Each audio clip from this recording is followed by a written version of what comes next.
आता आज आपण Newton first law of motion आपण बघणार आहे. माझा सर्वात प्रथम मी याचं स्टेटमेंट काय आहे ते आपण तुम्हाला सांगतो आणि नंतर आपण एका छोट्याशा ऍक्टिव्हिटीद्वारे हा न्यूटनचा पहिला लॉ काय आहे ते आपण बघूया. माझा न्यूटनचा पहिला लॉ काय आहे तर an object remains in a rest or a state of a uniform motion unless any external force act on it.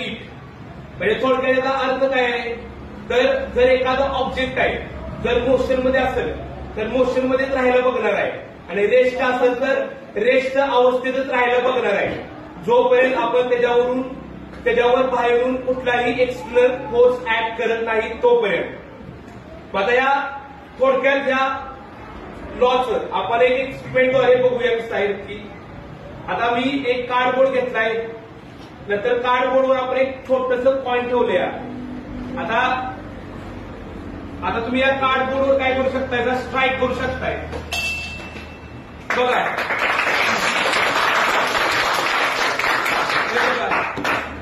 आता या ठिकाणी तुम्ही बघितलं असाल की हा जो कॉइन आहे तो त्याच ठिकाणी फॉल झाला. मग हे काम झालं तर आपण कॉइनवर कोणत्याही प्रकारचा फोर्स लावला नव्हता त्यामुळे तो जर एखाद्या ऑब्जेक्टवर जर आपण फोर्स लावला नाही तर तो ऑब्जेक्ट आहे त्या अवस्थेत राहायला बघणार आहे त्यामुळे तो कॉइन आहे त्या ठिकाणीच पडला आणि याला आपण Newton first law of motion किंवा लॉ ऑफ इनर्शिया असं म्हणतो.